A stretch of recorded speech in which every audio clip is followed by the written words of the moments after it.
Bueno, buenas tardes, bienvenidos a esta nueva actividad que estamos organizando aquí en Niña Las Brujas, en conjunto también con Niña Salto Grande. Es una conferencia sobre lo que es la gestión del riego y los nutrientes en invernaderos mediterráneos, y para eso contamos con la presencia de la doctora Marisa Gallardo. Esta actividad, bueno, muchas gracias a los que nos acompañan, pero también se está transmitiendo por YouTube, por eso tuvimos una pequeñita demora en el inicio. Les vamos a decir que después de la conferencia vamos a abrir el micrófono para que hagan las preguntas en vivo, y también va a estar habilitado el chat de YouTube para hacer ese intercambio de preguntas y de comentarios. Pero para hacer una introducción más eficiente de lo que es justamente esta conferencia y lo que ha sido la presencia de la doctora Gallardo estos días aquí en Uruguay, le pedimos a la investigadora, a Cecilia Berrueta, que haga una breve introducción. Bueno, ahí está bien la distancia. Buenas tardes para los que están aquí, los que nos están viendo por YouTube. Nada, voy a ser muy breve, pero quería comentar, bueno, la presencia de Marisa, de la doctora Marisa Gallardo. Ella es profesora en la Universidad de Almería. Es experta, especialista en simulación de crecimiento de cultivos, de simulación de consumo de nutrientes y evapotranspiración. Y bueno, un poco el trabajo, tenemos un trabajo colaborativo con ella desde hace varios años que ha dado frutos muy buenos para nuestro equipo, sobre todo relacionado a lo que fue primero la calibración y validación del modelo BEXIS, que fue desarrollado por Marisa y su equipo, para lo que es tomate en invernáculo en Uruguay. Y a partir de ese avance, que fue lo primero que alcanzamos, digamos, en conjunto, fue el desarrollo del sistema de soporte a la decisión que hoy está disponible dentro de INEA Móvil, que es Fertirriego Horticultura, para justamente planificar y asistir en la toma de decisiones de riego y fertilización en el cultivo de tomate.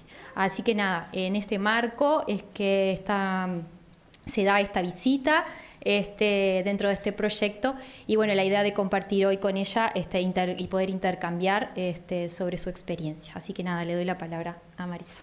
Muchas gracias. Bueno, buenas tardes a todos. En primer lugar, quería dar las gracias a Cecilia por haber organizado mi visita, y por supuesto a Línea por haberme recibido y por la financiación. Bueno, voy a comenzar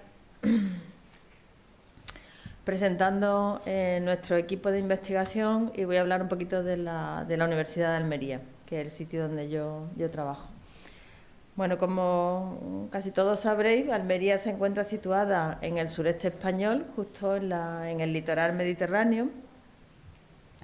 Nuestro equipo de investigación fue fundado en el año 2000 en la Universidad de Almería, y se llama Laboratorio de Nitrógeno y Riego, y es un grupo relativamente pequeño en el cual estamos dos profesores catedráticos, un profesor titular, y después tenemos un personal técnico contratado y estudiantes tanto de doctorado como postdoctorales que van entrando y saliendo, ¿no?, del grupo.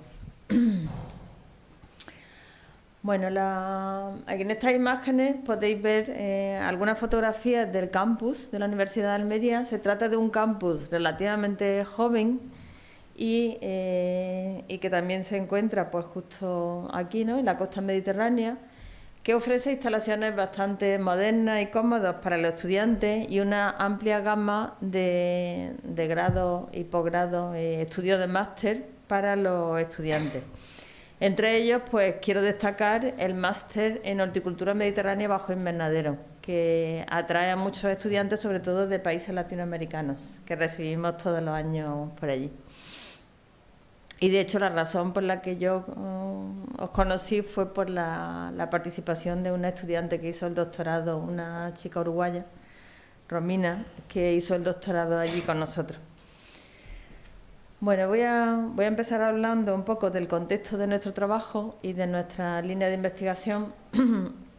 Nuestro trabajo se enmarca en el sistema de invernaderos de la costa de Almería, Se trata de un sistema altamente concentrado, es el sistema, la mayor concentración de invernaderos del mundo, con 33.300 hectáreas, que forman un sistema hortícola que se denomina mar de plástico. Aquí podéis ver una imagen de cómo se ve, ¿no?, desde esta perspectiva, la alta concentración de invernaderos, que prácticamente no se ve nada más que plástico. Esta es una foto satélite de una de las regiones de la parte occidental, que es la parte del poniente, y pues básicamente toda la superficie del terreno está ocupada por invernaderos, hasta llegar ya a la costa. Bueno, algunas características de nuestro sistema productivo. Estamos en una zona extremadamente semiárida, con unos niveles de precipitación muy bajos, que alcanzan aproximadamente unos 200 milímetros como mucho. Ya he hablado de la superficie que tenemos ahora está creciendo bastante. Y nuestros invernaderos son invernaderos de plástico, de un nivel tecnológico bajo-medio. Vale, pues un nivel tecnológico medio-bajo, muy diferente a los invernaderos del norte de Europa, que son invernaderos de cristal altamente tecnificados. Y por orden de importancia, los principales cultivos son el pimiento dulce, la sandía, tomate, calabacín, pepino, melón y berenjena. Bueno, el 92% de los cultivos de invernadero en esta zona se producen en suelo y solamente un 8% en sustratos, que además son sustratos a solución perdida, es decir, el plástico por la parte de abajo está abierto, tiene ciertas aberturas y se produce un drenaje libre hacia el interior, ¿no?, hacia afuera, es decir, no existe recirculación de la solución de drenaje. Bueno, se trata de una región extremadamente agrícola, donde el principal motor de la economía es la agricultura, y más del 80% de los recursos hídricos se destinan a la producción de estos cultivos. Pero el agua es realmente el factor limitante de la expansión de este sistema. Y por ello se está trabajando mucho en el tema de los recursos hídricos. Actualmente la mayor parte de los recursos hídricos provienen de acuíferos profundos, pero como ahora después hablaré, estos acuíferos tienen ciertos problemas de salinización y se están buscando fuentes alternativas de agua. Para ellos, recientemente se han construido 2 grandes desaladoras en la provincia, que suministran aproximadamente un 15% de los recursos hídricos. Y después también se utilizan aguas superficiales. Y ahora hay mucho interés también en la utilización de aguas residuales tratadas. Es un tema bastante importante ahora. O sea, el agua, digamos que es el factor limitante de la expansión de este sistema de cultivo. El 100% de los invernaderos disponen de sistemas de riego y fertirriego, como podéis ver aquí en estas imágenes, altamente tecnificados, provistos de depósitos múltiples donde se almacenan las soluciones concentradas y programadores de riego que se controlan desde un ordenador central. Es decir, en teoría existe una capacidad técnica para un control muy eficiente tanto del agua como de los nutrientes. Pero cuando nos vamos a nivel de lo que realmente se está haciendo a nivel de agricultor, pues lo normal es que los agricultores rieguen y apliquen los nutrientes según su experiencia, o sea, el uso sobre todo de recetas que circulan en la zona y que están muy establecidas. Este sistema de manejo del agua y los nutrientes, digamos que permite aplicaciones de seguridad, o sea, se dan aplicaciones sedentarias que permiten que no haya pérdidas productivas en un sistema tan intensivo. Bueno, en este contexto nos encontramos con un sistema muy intensivo y que ocupa una superficie muy pequeña, es decir, una concentración muy fuerte, y eso ha conllevado a lo largo de los años a la generación de problemas medioambientales que afectan sobre todo a los acuíferos. El primero, y uno de los más importantes, es el tema de los nitratos. Existe una alta contaminación de los acuíferos con nitratos procedentes de los invernaderos, y eso ha hecho que, bueno, existen normativas procedentes de la Unión Europea donde se obliga a los agricultores a cambiar ese tipo de prácticas para preservar esos recursos hídricos. También nos encontramos con una sobreexplotación de los acuíferos que ha provocado el descenso del nivel piezométrico progresivo a lo largo del tiempo, y un deterioro de la calidad del agua de los acuíferos con niveles de aguas cada vez más salinas. A lo largo del tiempo ha habido un aumento progresivo de la conductividad eléctrica del agua de riego. Y finalmente, pues se están realizando costes innecesarios que a la larga pues tienen repercusión sobre el agricultor. Entonces, todo nuestro trabajo de investigación está centrado en intentar desarrollar estrategias y herramientas que puedan ayudar a los agricultores a realizar un uso del agua y los nutrientes más eficiente. Y para ello pues nos apoyamos en el uso de sistemas de ayuda a la toma de decisiones y sistemas de monitorización en suelo y planta. Bueno, voy a hablar ahora del manejo prescriptivo correctivo que aplicamos nosotros al riego y los nutrientes. Fundamentalmente nuestro trabajo se ha centrado en el riego y en el nitrógeno, pero también hemos trabajado con otros macronutrientes, como el fósforo y el potasio. El manejo prescriptivo consiste en preparar planes de recomendaciones sobre las necesidades de riego y de los nutrientes específicos para cada cultivo y invernadero. Y para ello nos apoyamos en las herramientas que son los Decision Support System o sistemas de ayuda a la toma de decisiones.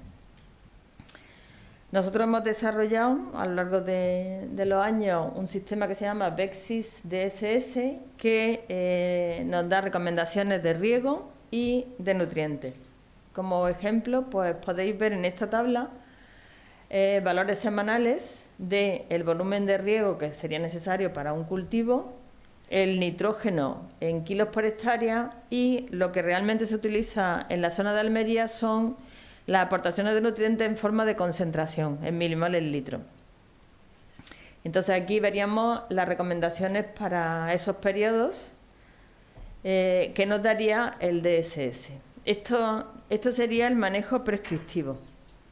Después, la segunda parte de esta ecuación sería el manejo correctivo, que se trata de realizar una serie de medidas en suelo y en planta para verificar que las recomendaciones de nuestro DSS son las adecuadas, porque puede haber desajustes según ya el cultivo en sí o el invernadero, y en caso de ser necesario, pues realizar reajustes.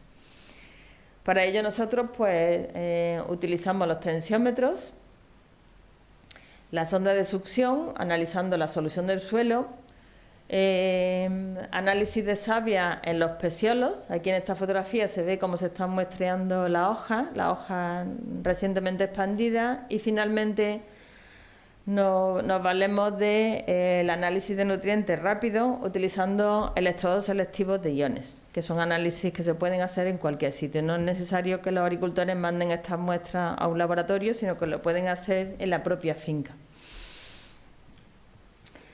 Bueno, nosotros entonces hemos desarrollado el BEXIS DSS, que nos da recomendaciones de volumen de riego, las recomendaciones de los principales, de todos los macronutrientes en forma de cantidades y en forma de concentraciones. Este DSS, parte de este DSS es un modelo de simulación que se llama el modelo BEXIS, y estas recomendaciones se calculan teniendo en cuenta tanto las necesidades del cultivo como el aporte de nutrientes desde el suelo. En invernaderos de Almería el suelo no se suele utilizar como una fuente de nutrientes, sino como un mero anclaje de la planta, y entonces la idea nuestra era intentar revertir eso y utilizar el suelo como lo que realmente es, ¿no? Como un medio que aporta tanto agua como nutrientes a la planta. Bueno, y estas recomendaciones son específicas para cada cultivo invernadero. Entonces, la primera fase de este trabajo fue desarrollar el modelo y calibrarlo y validarlo para las distintas especies que he mencionado anteriormente. Entonces, el modelo realiza una simulación de la producción de materia seca, las extracciones, la cantidad de nutrientes que extrae el cultivo cada día y calcula también la evapotranspiración. Aquí en estos gráficos podéis ver los valores de materia seca, de extracción de nitrógeno y de evapotranspiración. Las líneas continuas serían los valores simulados y los puntitos, los valores medidos. O sea que la primera fase estuvo todo centrado en ajustar y validar que el modelo realmente estaba funcionando bien. O sea que lo que tenía que predecir, pues se predecía de forma adecuada. Bueno, este modelo asume que no existen limitaciones de agua y nutrientes, lo cual es característico de un sistema de cultivo bajo invernadero, donde el objetivo es obtener la máxima producción, y actualmente pues se calibró y validó para todas las especies, para el riego y el nitrógeno, para todas las especies que se cultivan en el invernadero de Almería. Y para los otros macronutrientes como fósforo, potasio, calcio y magnesio solamente disponemos de datos para tomate, pimiento y melón. Bueno, esto es un esquema que no voy a explicar en detalle porque es bastante complejo, pero simplemente estructuralmente pues tenemos primero la parte del modelo, que es donde se realizan a partir de datos climáticos. Se realiza la simulación, los cálculos de la cantidad de nutrientes que absorbe la planta diariamente y la evapotranspiración. A partir de aquí entramos en la parte del Decision Support System, donde hay un módulo de nitrógeno que lo que realiza es un balance diario de nitrógeno. O sea, calcula la cantidad de nitrógeno que hay en el suelo disponible para el cultivo y calcula la fertilización, sería la diferencia entre lo que la planta demanda y lo que el suelo suministra. Y a partir de ahí, con esa fertilización, pues si dividimos ese valor por la evapotranspiración, vamos a obtener las recomendaciones en forma de milimoles por litro o directamente, como estáis utilizando aquí en Uruguay, en forma de recomendaciones en kilos por hectárea. En el caso de los otros macronutrientes, lo que se realiza es, hace falta un análisis de suelo y a partir de los valores de ese análisis de suelo se calcula un factor de fertilización que si el nivel de nutrientes en el suelo es muy alto, pues ese factor va a ser muy bajo, incluso hasta 0, de forma que no haría falta aplicar nutrientes.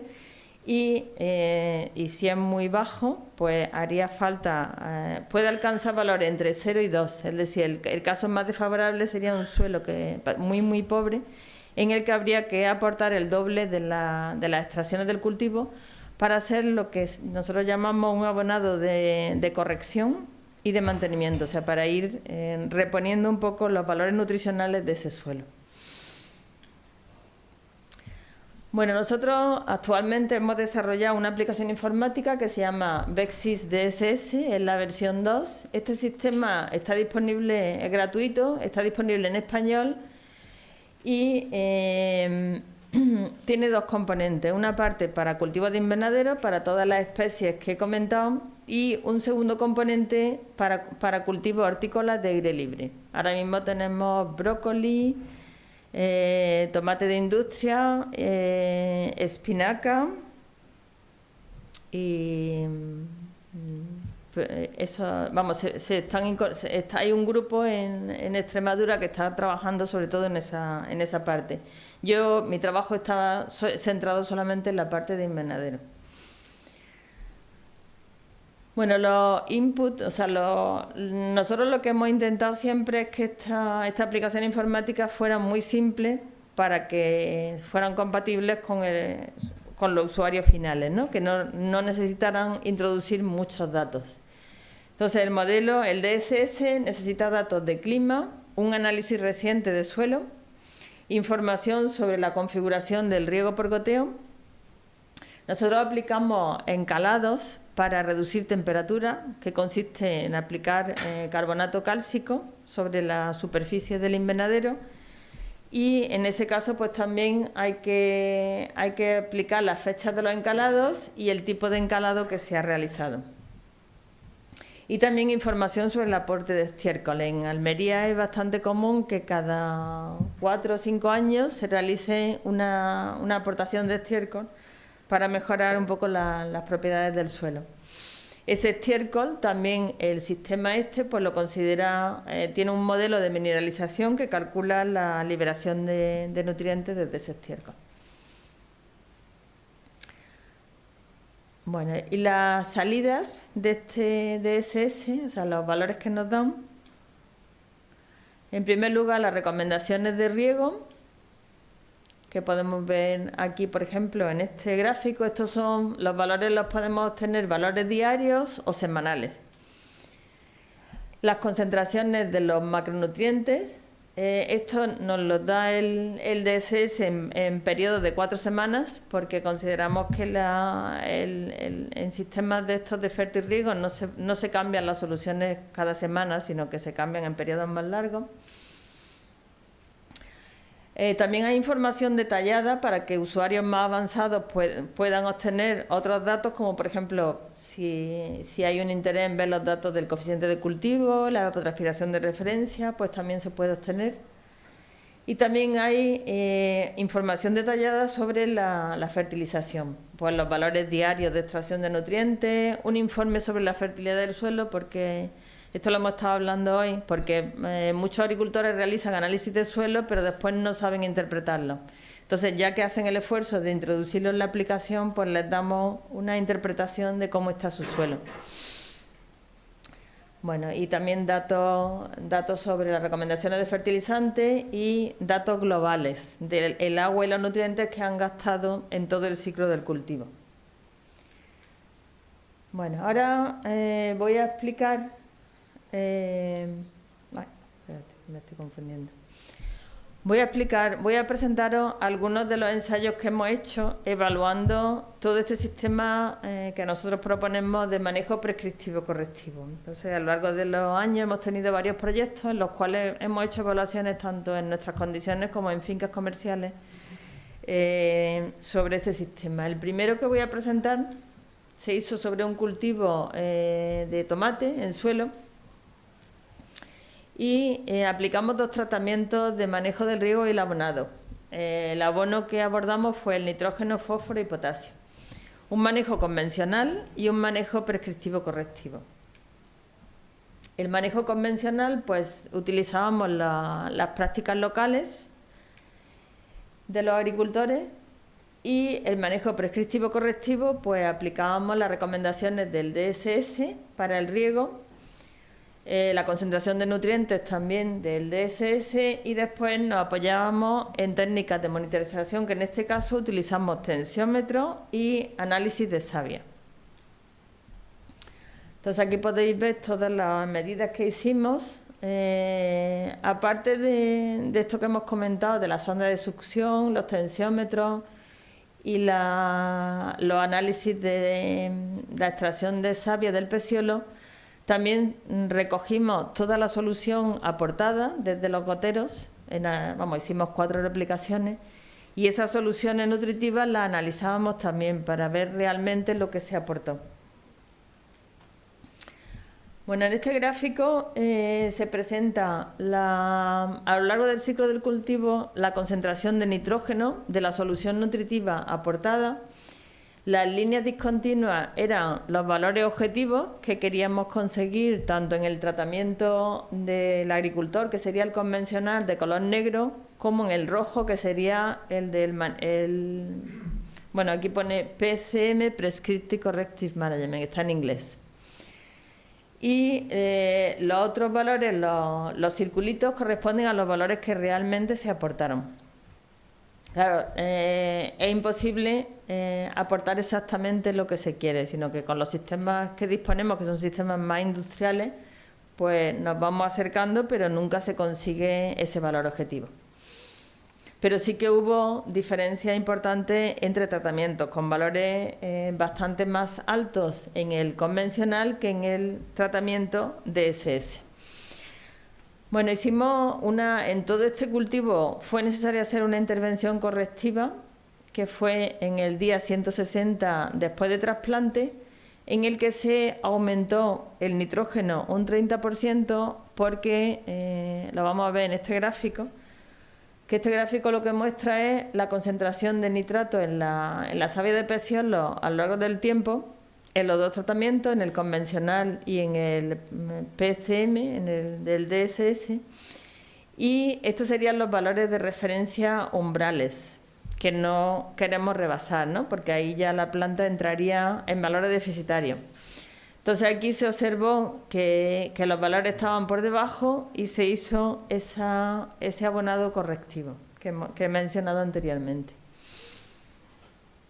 Esto sería el mismo gráfico, pero para el fósforo. Aquí tenemos, en este caso, tenemos la mayor parte de nuestros suelos, en los invernaderos de Almería, son extremadamente altos en fósforo disponible para el cultivo.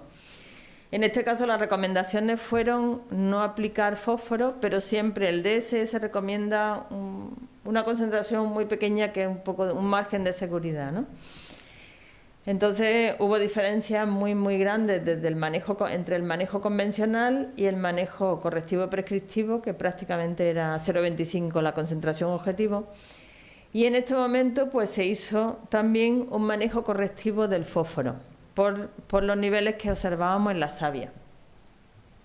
En el caso del potasio, pues lo mismo, el tratamiento convencional, el tratamiento prescriptivo correctivo y diferencias apreciables entre ambos. En este caso no fue necesario hacer ningún manejo correctivo. Bueno, aquí podemos ver los valores de savia de peciolo en el caso del fósforo, de los fosfatos. Y aquí pues también teníamos valores umbrales y en este caso pues estaban ya en el límite y se decidió, un poco más por miedo que por necesidad, hacer un manejo, un aumento del valor de la concentración de fósforo aportada. En el caso del potasio en la savia no se vio en ningún momento que hubiera diferencias entre tratamientos, con lo cual concluimos que para el potasio la savia no fue un indicador muy sensible, puesto que no mostró esas diferencias que sí existían en la solución aportada, en concentraciones. Bueno, estos son los valores estacionales de uso de agua y nutrientes en cada tratamiento. Aquí tenemos el riego, pues y estos valores que aparecen aquí abajo en negrita son las reducciones en el tratamiento manejado con el DSS en relación al convencional. Entonces, hubo una reducción en el aporte de riego de un 24%, 40% del nitrógeno, 85% en el fósforo, porque el suelo era muy rico en fósforo, y 43% en potasio. En cuanto a parámetros productivos, estudiamos tanto los niveles de producción total como comercial, como características de todos los parámetros de calidad del fruto. Y no encontramos diferencias significativas en ninguna de estas variables. Y también hicimos un estudio de costes. Entonces estos valores son el coste en euros por hectárea que supuso los costes asociados al uso del agua y al uso de fertilizantes. Entonces, en el caso de uso del agua, la reducción de costes en agua fue de un 24%, la reducción en fertilizantes de un 50% y compaginando los dos, la reducción de costes total fue de un 43%. Bastante significativo. Bueno, el segundo ensayo que voy a presentar está vinculado a un proyecto europeo que acabamos de terminar, que se llama iGuessMed, y en este proyecto se desarrolló un software que incorporaba varios modelos para optimizar el manejo del cultivo de tomate en invernaderos mediterráneos, un proyecto que se desarrolló en muchos países de la cuenca mediterránea. Y en todos esos países pues se repitieron el mismo tipo de ensayos. Entonces, en este caso, nosotros también estuvimos comparando un tratamiento convencional con un tratamiento DSS en tomate. Y en este caso lo que sí teníamos era un suelo muy arenoso y extremadamente pobre en nutrientes y en materia orgánica, o sea, casi como un sustrato inerte. Lo único que tenía era fósforo. Entonces, en este gráfico lo que se ve son los aportes de nitrógeno que se realizaron en el fertirriego, en el tratamiento convencional y en el tratamiento DSS. En este caso, a pesar de que el suelo no tenía nada de nutrientes, sí que el DSS recomendó valores inferiores al aporte de los agricultores. Hicimos también el monitoreo en savia y en la solución del suelo, hicimos aplicaciones correctivas.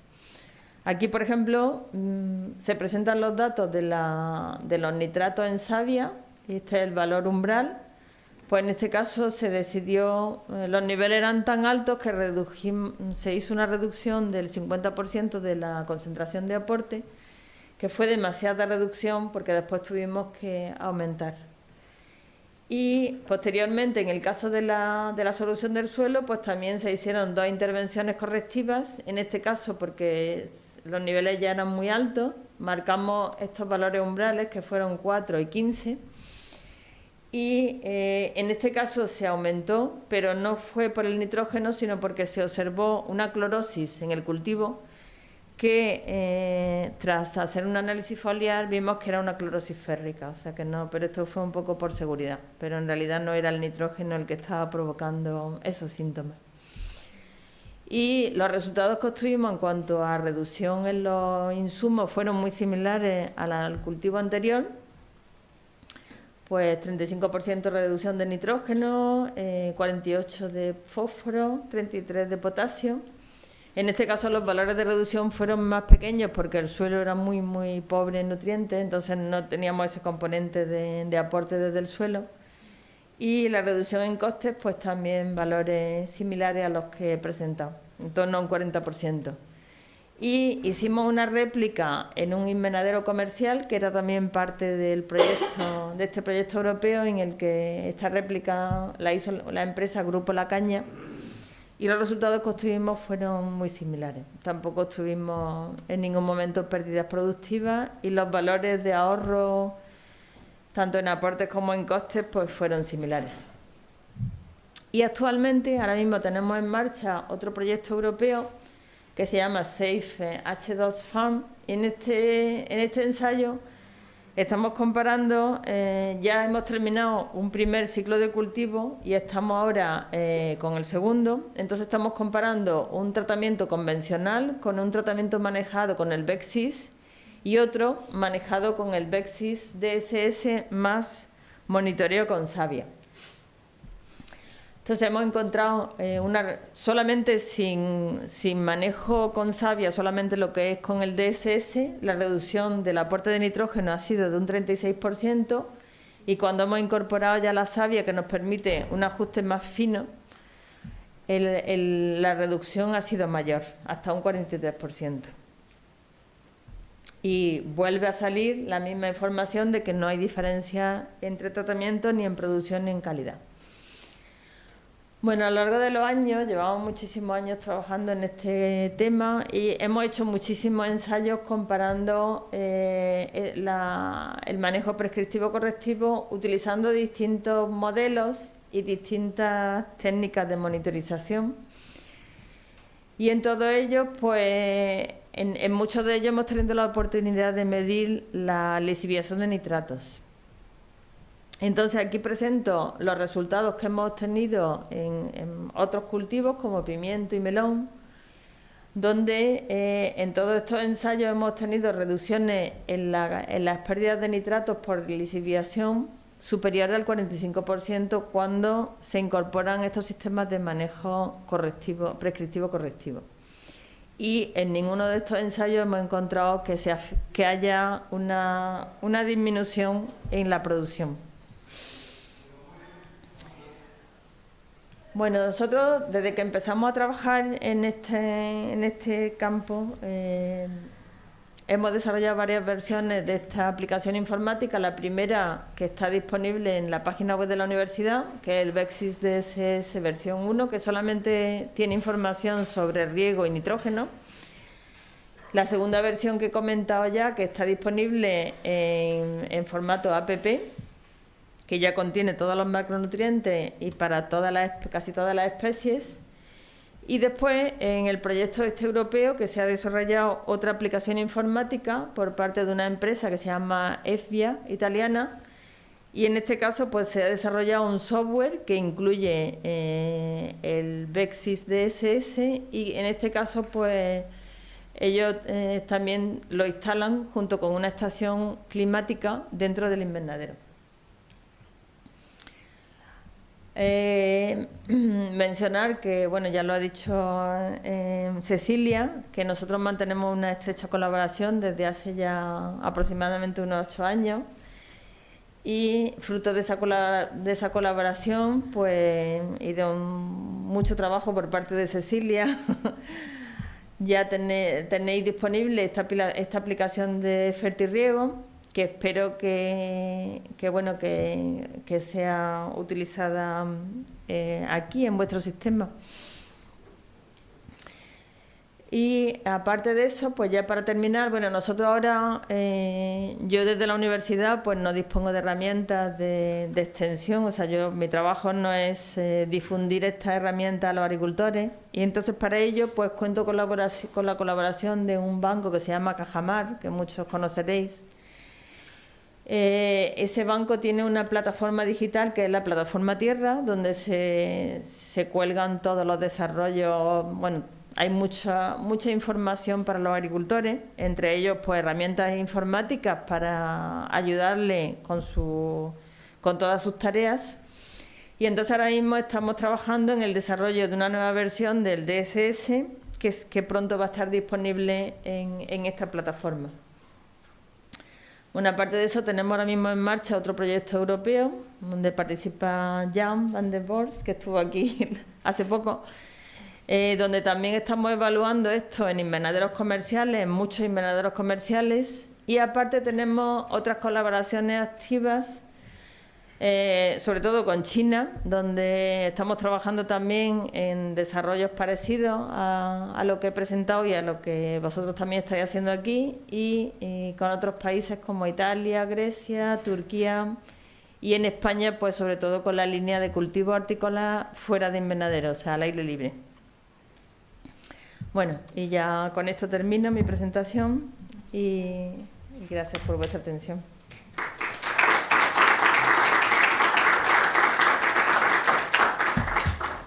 Bien, muchas gracias, Marisa. Bueno, mientras esperamos quizás alguna consulta de quienes siguen la transmisión, dejamos abierto el micrófono acá para el intercambio.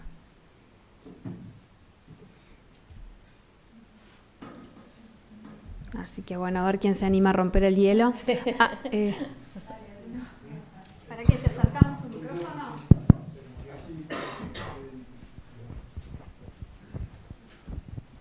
Bueno, muchas gracias por la presentación, está bien interesante. Yo lo que te quería consultar es si en los ensayos que vos mostraste, si además de las diferencias que vos mostraste en el tema de fertilización, los ahorros que vos planteás, si también viste alguna diferencia a nivel de cultivo, por ejemplo, en el tema de sanidad. Si tener una planta más equilibrada, entre comillas, también tuvo alguna otra, consecuencia a nivel de sanidad de cultivo, ¿no? Pues no vimos ninguna diferencia, y quizás yo tampoco hemos estado muy pendientes de eso, pero en principio no nada que fuera así visible. Ni reducciones de aplicaciones ni nada de eso. No, eso sí. Además es que como nosotros nuestro trabajo después nosotros lo que buscamos es una publicación científica, ¿no? En muchos casos. Entonces lo que no podemos hacer son tratamientos diferenciales, o sea, el resto de los factores de cultivo tienen que ser los mismos. Entonces eso no se podía hacer, pero que tampoco, a mí no me notificaron nada de que hubiera diferencia en ese aspecto. Bien, correcto, correcto. Sí. A ver.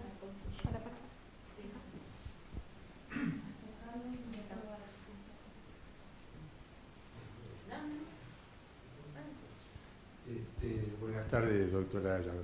Gracias. Quizás se me haya pasado, pero si puede hablar algo sobre la recuperación y reciclado de esas aguas. ¿Se han hecho algún tipo de estudio o cómo es el sistema simplemente? ¿Se refiere al tema de los acuíferos? Más bien del agua que ya se está usando en el fertirriego, si hay algún tipo de recuperación. Desafortunadamente no hay nada.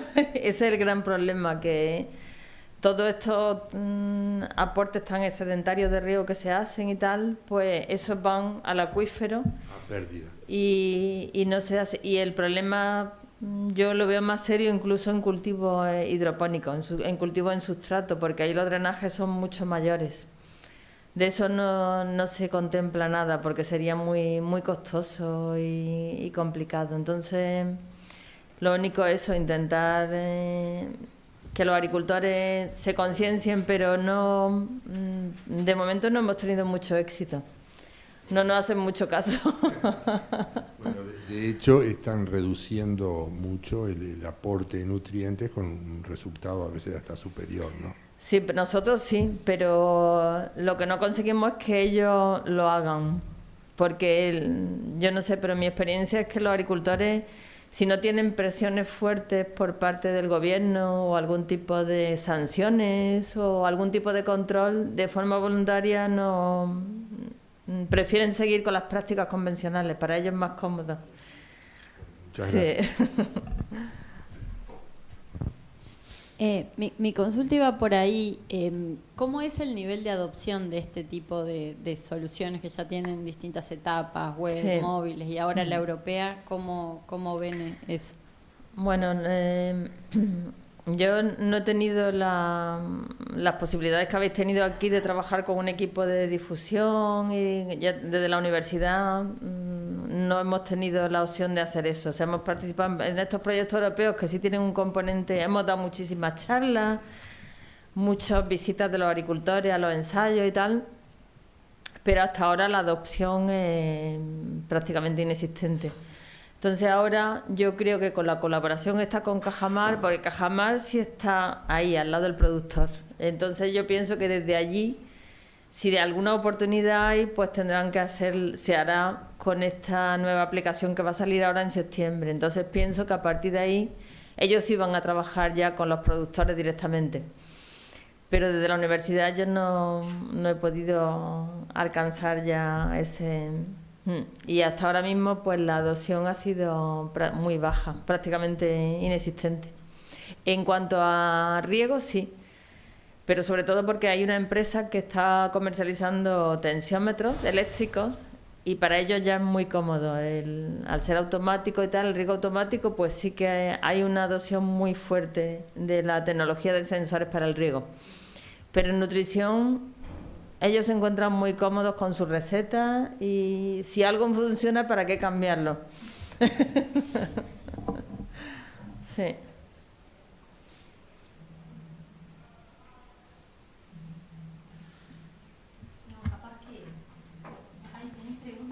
No, acá no tengo nada. Te acerca, sí, Alberto, que está más cerca.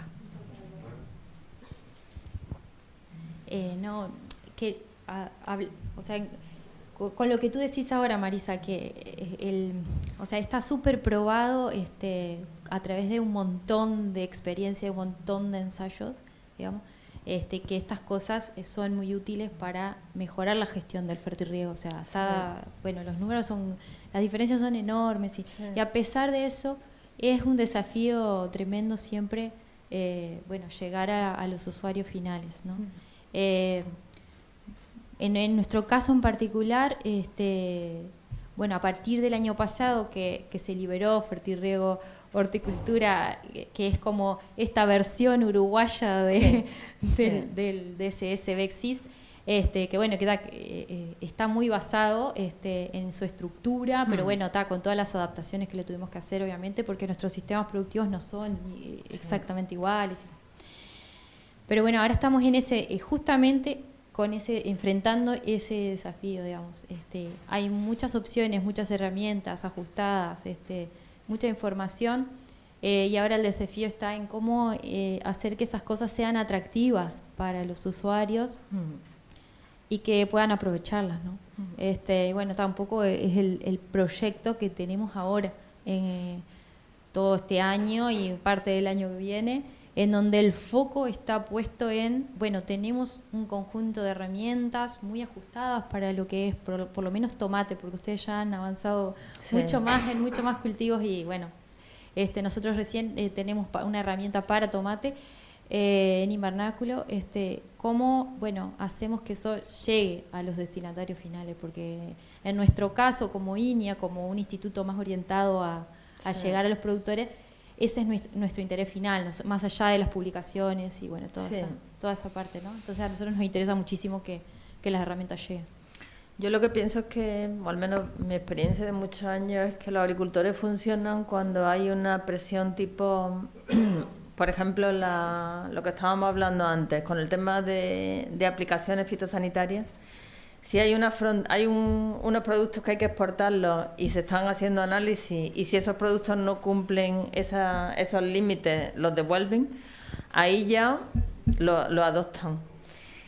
Pero si es una cosa medioambiental, no sé los costes son mayores, pero tampoco son exagerados como para decir voy a reducir a la mitad, ¿no?, el aporte de abono.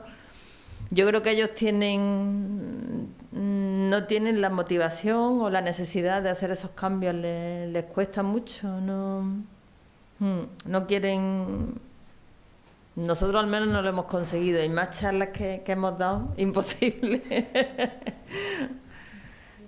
Acá, espera, ¿sobre lo mismo o otra? Sí, algo relacionado. Sí.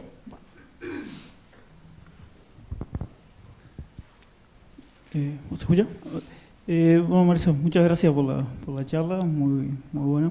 Me gustaría saber un poco, por esa cosa que ahora contaba al final, la falta de adopción de los productores, que nos contara un poco cuál es el perfil de los productores, porque nos hizo una reseña interesante de cómo es la zona, pero me gustaría saber un poco cuál es el perfil, el área que tienen de cultivo, no sé cómo es el tema del agua, si se paga por el agua, cómo se maneja ese tipo de cosas, y bueno, y algo también de cómo consiguen las soluciones de Fertirriego. Sé que en algún momento se estaba instalando bastante, que venía la empresa y te vendía la solución ya hecha, que nos haga un poco... Vale, sí, bueno, es que tampoco quise prolongar más la presentación porque si no se hace un poco pesada.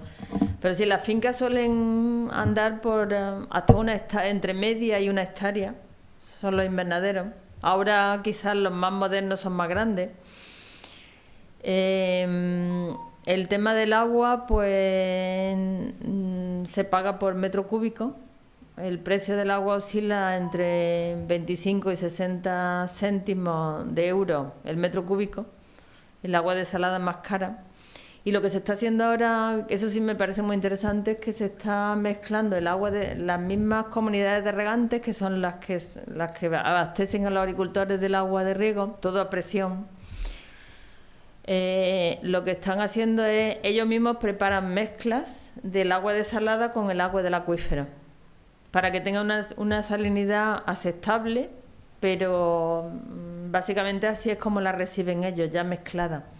Entonces, de esa manera se está dejando al acuífero descansar, recuperarse, y al mismo tiempo pues van metiendo el agua desalada, que también para abastecimiento humano también está entrando así, el agua mezclada. Y eso la verdad que está funcionando muy bien, esa mezcla. ¿Y qué más me has preguntado? ¿De agua, superficie? Las soluciones nutritivas, sí. La mayor parte de los agricultores compran el abono sólido y ellos lo echan en los tanques estos y lo diluyen. Y hay algo de que vienen ya las soluciones preparadas, pero eso ya en fincas más grandes, con más posibilidades económicas. Pero lo más común es que ellos ya compren los sacos de abono. Bien, Bárbara. Bueno, en eso es muy parecido a la realidad de nuestra horticultura también. Sí. Y pensé que de repente manejaban áreas un poco más grandes, con más tecnificación, pero al contrario. Y eso que has dicho es interesante a raíz de lo que he presentado, porque la utilización de estos DSS es bastante incompatible con las empresas con la compra de abonos líquidos, porque ahí los equilibrios están muy prefijados y a lo mejor hay un menú de 2 o 3. Y de hecho, el ensayo que hicimos nosotros con la empresa esta que he mencionado, de la cooperativa La Caña, ellos estaban trabajando compraban ya las soluciones hechas y tuvieron que cambiar el sistema porque era incompatible porque nuestros equilibrios van cambiando durante el ciclo, entonces no se ajustaba ese sistema de manejo. Y algo que comentó ahí del 3% de aguas residuales tratadas, ¿que son aguas residuales de los mismos cultivos? No, son de la ciudad. Son de la ciudad de Almería, el agua de todos del uso de la ciudad, pues se lleva a una estación depuradora y después hay una cooperativa de regantes que se llama Sol y Arena. No, perdón, Sol y Arena no, ahora mismo no me acuerdo del nombre. Esa comunidad de regantes lo que hace es que le aplica tratamientos de ozono y desinfección y ya la distribuye a los agricultores. Ahora mismo ese agua no es de una calidad muy alta, pero porque es bastante costoso esas plantas de funcionar y tal, pero yo creo que el futuro también tiene que ir por ahí, por mejorar, porque ahí hay una capacidad de recursos hídricos muy alta en una zona tan árida como la que nos encontramos. Bárbaro, gracias. Bien, tenemos una pregunta que nos llega por YouTube. Agradecen la presentación y consultan si los rendimientos y tamaños de los frutos de los cultivos evaluados fueron similares a los de los tratamientos, en todos los tratamientos. Sí, en los solamente hubo 2 tratamientos, el manejo convencional y el manejo nuestro mejorado. Y no hubo en ninguno de los ensayos que he mostrado, hubo ninguna diferencia respecto al tratamiento convencional. O sea, no hubo pérdidas productivas ni tampoco diferencias en calidad, ni en calibre, ni nada. No encontramos, lo cual nos hace pensar que realmente los tratamientos convencionales están muy sobredimensionados, están overfertilizados. Bien, gracias. Sí. Bueno, buenas tardes. Gracias a Iña por la visita que nos trajo acá y a ustedes. Le queremos compartir una experiencia propia. Nosotros como productores y como empresa que vende invernaderos y complementos de tecnología y agrícolas, debemos decirle que estamos, por ejemplo, algunos clientes nuestros están haciendo fresa en hidroponía y el agua de la fresa la estamos reutilizando en cultivos a suelo directamente. Es decir, que no la desperdiciamos. Los clientes que van tomando esa tecnología tratamos de que esa agua fuese a cultivo de suelo. Y por otro lado, estamos haciendo cultivos nuevos con base a sustrato directo al suelo, tanto seas aislado si no, a pérdida de drenaje. Y si bien son experiencias nuevas que estamos haciendo, venimos con buenos resultados en cuanto a que estamos gastando menos agua, menos fertilizante y estamos logrando mejor sanidad en las plantas. Nosotros venimos de un suelo que tiene ya 20 años de producción, que está salinizado, con contaminación, fusario, nematodo y bueno, todo lo que se encuentra está ahí. Y venimos buscando ese tipo de alternativas. Dichos cultivos y esta experiencia nosotros la ponemos a disposición de los productores y de la gente, de los técnicos, para que lo conozcan y que en base a su experiencia propia nos ayuden también a nosotros a buscar una solución a esto. Así que lo vemos con buenos ojos y bueno, agradecer la visita, ¿no? ¿Y cómo recogéis los drenajes de la fresa para después utilizarlo en el cultivo en suelo? La fresa está cultivada sobre mesa, tenemos canales de recirculación, Vale. que se rejunta todo a un colector de una piscina, un depósito en el suelo y después mediante bombas automáticas se reinyecta en el cultivo a suelo de otros cultivos. ¿Y se mezcla con agua, con otra agua, no? No, solo eso va directo y cuando alternamos, cuando tenemos que fertilizar, tratamos de que esa agua no se mezcle. Y después complementamos los riegos de ese cultivo sí, con las soluciones que el cultivo, mediante análisis, nosotros vamos testeando y lo vamos mejor complementando. Sí, Y pues eso es súper interesante, lo que estáis haciendo. Sí. Y los sensores, por ejemplo, ya estamos con los sensores electrónicos, en las cuales medimos temperatura, humedad ambiente, temperatura, humedad de suelo y sustrato, tensiómetros con la humedad, sonda de conductividad, medimos la luz solar, la luz de la radiación, la luz del par, y todo eso lo manejamos y esos datos se incorporan en una máquina de fertirrigación y con eso se planifican los riegos. Y esa tecnología está disponible en Uruguay y a disposición de los productores, y como productor le voy a decir que eso nos rentabiliza más la producción porque nos ahorra mucho coste. ¿Pero piensas que los otros productores están en la misma línea que tú? ¿O? Muchos nos vienen siguiendo. Muchos nos vienen siguiendo. Y muchos lo ven como algo caro y sin embargo yo les digo que eso se paga con tantas horas de sueldo anuales y ahí enseguida los ojos cambian. Claro. Porque en realidad nosotros introducimos la hidroponía no con el fin de lo que tiene Europa o en otros países que no tienen agua, que no tienen suelos.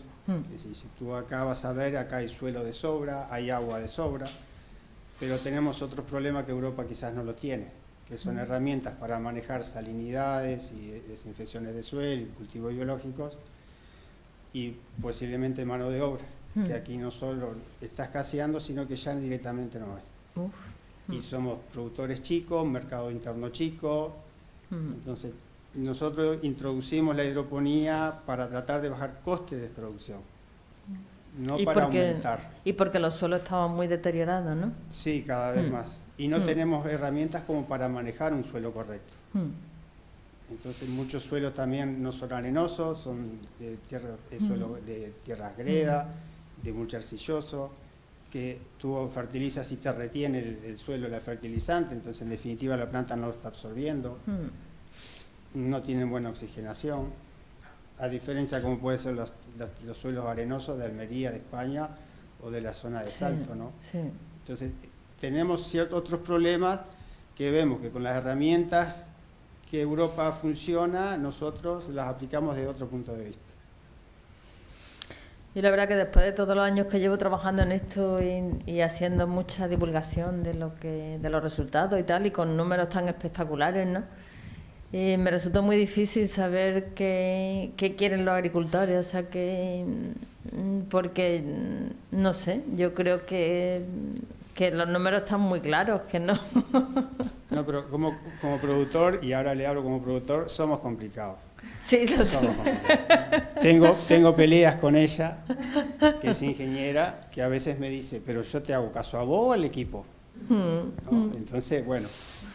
Yo es que lo veo un poco, yo cuando se lo explico así a gente, a los alumnos incluso, pues creo que es como la medicina, cuando empezó la medicina, ¿no? Que no se medía nada.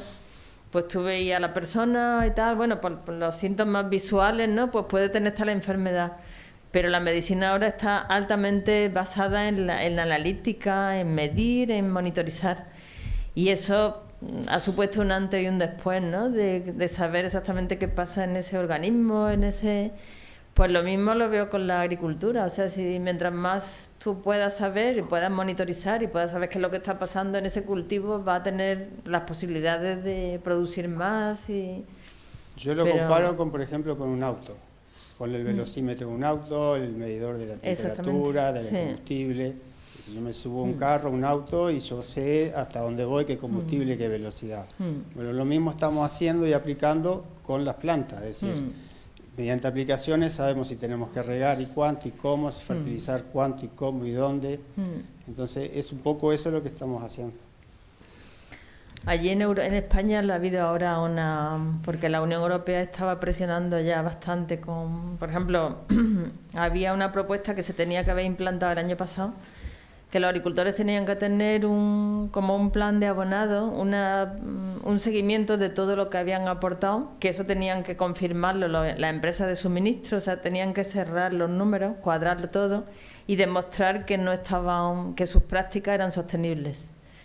Eso junto con muchos más otros requerimientos administrativos de información. Entonces hubo unas manifestaciones, se fueron todos a Madrid, a la Puerta del Sol, con tractores y tal. Colapsaron la ciudad durante una semana y el gobierno le ha dado una tregua para implantar todas esas regulaciones. De momento no tienen que hacerlo hasta dentro de 1 año, 2 años. Pero tarde o temprano llegará el día en el que tendrán que aceptarlo, no pueden seguir así. Sí, claro. Es la responsabilidad de todos, es salvar el planeta.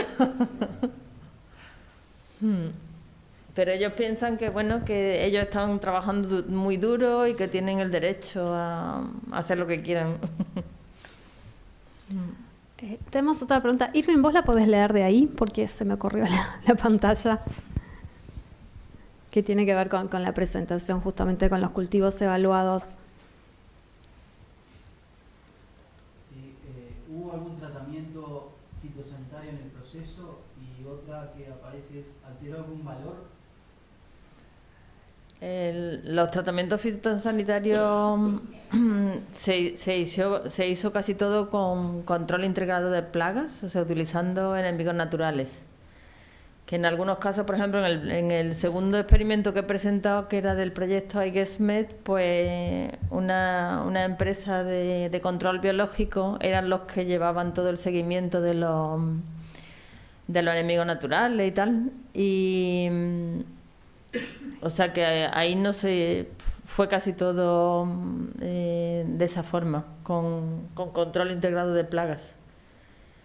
Y lo otro que era, que si hubo alguna... ¿Alteró algún valor?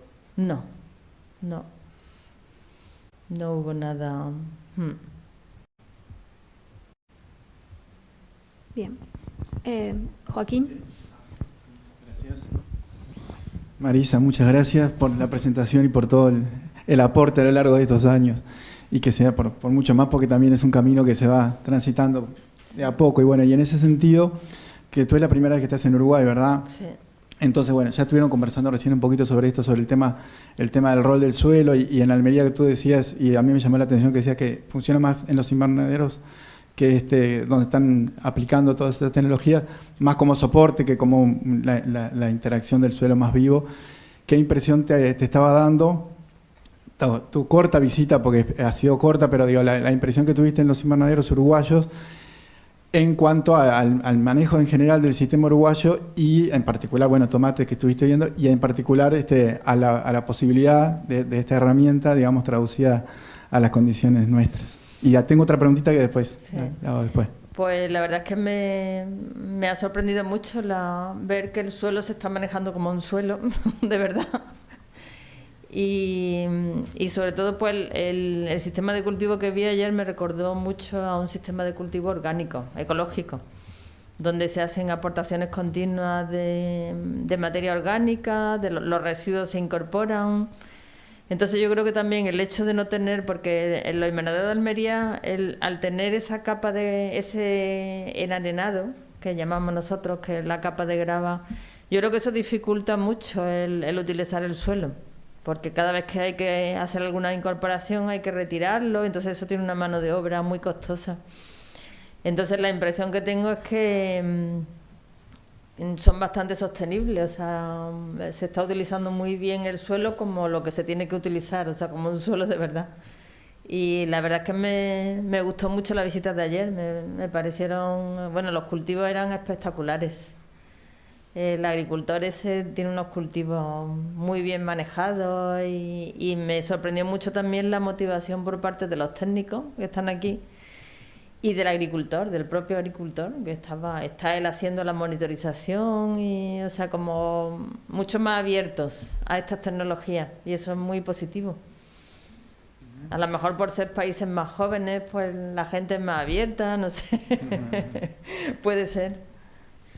Sí, y en ese sentido hemos escuchado ya como demanda de los técnicos, los productores también de posibilidades de que se generen, digamos, el mismo tipo de herramientas para otros cultivos que ya se sabe que es un proceso y bueno, eso de a poco se irá trabajando. Pero bueno, pero en particular, y como hay también un amigo acá y puede haber otros o que estén viendo la presentación, que trabajan con sistemas al aire libre, con otros cultivos fuera del invernadero, tal vez, por más que no es tu punto específico, pero si pudieras hacer una observación de qué está pasando con eso, qué resultados se va viendo de la herramienta, como para alentar así más adelante se pudiera pensar en algo así para acá. Sí, en lo de aire libre ahora mismo la fase en la que nosotros hemos tenido un proyecto que yo no he estado tan directamente, pero que sí que he estado participando, y está más centrado en el tema inicial, en la parte del modelo, la calibración de los parámetros para todas esas especies y la validación, o sea, la parte de modelización. Y ahora mismo pues ya han desarrollado el DSS, que es totalmente distinto al de invernadero, porque ahí hay un balance de agua y es más complejo, es un poco más complejo, sí. Pero estaban haciendo una validación y tal, pero tampoco tengo información de exactamente los resultados que han obtenido, porque no tengo mucho contacto con el grupo que lo lleva. Sí, pero he estado recientemente allí en una tesis doctoral, pero todo ha estado más focalizado en la parte inicial. Es que claro, es un proceso largo, no es el desarrollo de toda esta herramienta. La parte inicial de adaptación de esos modelos a cada especie requiere unos cuantos años de trabajo. Entonces ellos están ahora mismo focalizados en esa parte.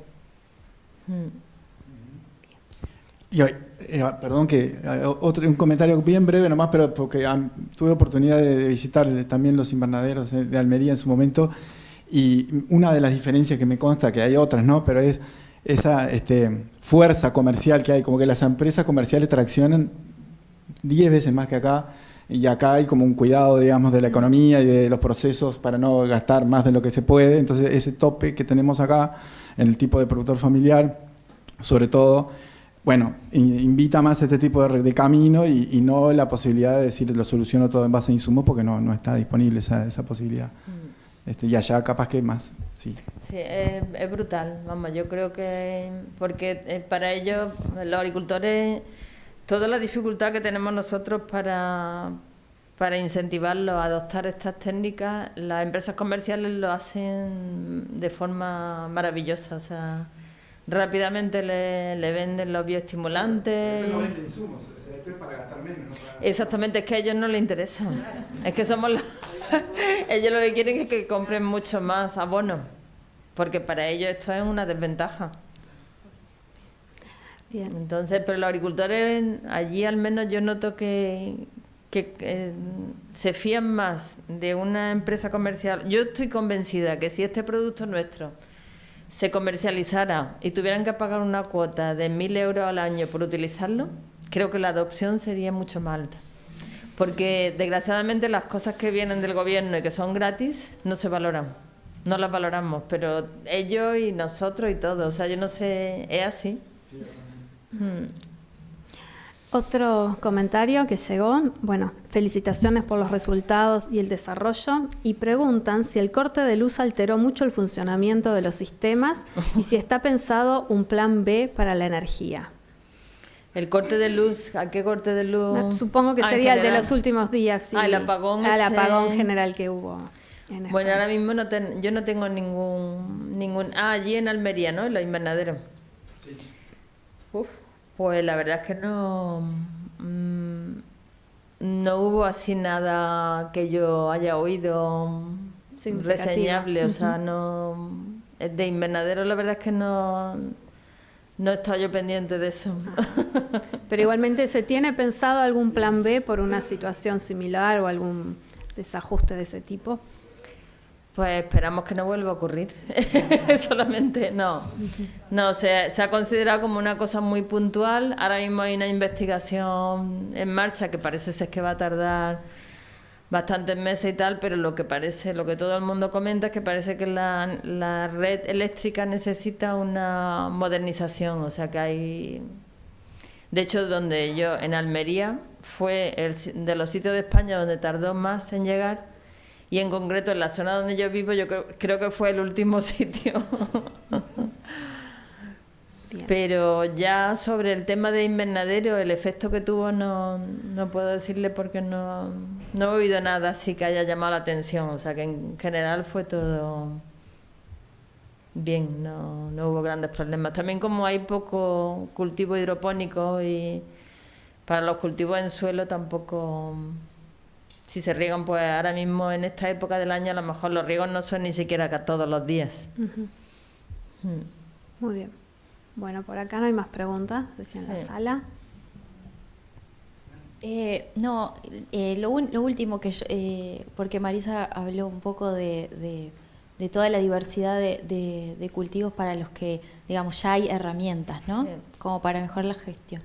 Nosotros recién acá estamos con el tomate, ¿no? Y ya como que hemos recibido mucho comentario, ya desde el primer día que presentamos. Y para morrón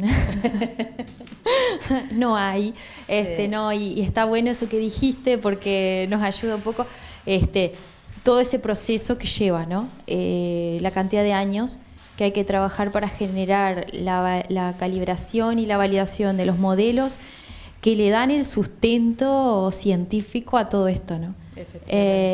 Lo que hace que esto funcione, digamos, claro, bien. Exactamente. Sí, porque se puede hacer algo rápido, pero... Claro, exactamente. Cosas rápidas. Podemos traer cosas y aplicarlas e intentar usarlas, pero bueno, para que te dé un buen resultado, eso lleva bastantes años, sí, de trabajo y en cada especie, por separado. Bueno, tenemos un largo camino por recorrer. Bueno, yo llevo, pues este trabajo empezó en el año 2010, que yo me fui a Estados Unidos a hacer un sabático a Washington State University. Ahí fue donde trabajé con un investigador norteamericano en el modelo y ahí fue donde nació un poco los inicios. O sea, del 2010 pues han pasado ya unos cuantos años. Bueno, nada, ese era el comentario. No sé si, Mónica, tenemos acá más preguntas. Bueno, no tenemos. Impecable. No tenemos más preguntas por acá. Bueno, muchas gracias, Marisa. Nada, muchísimas gracias.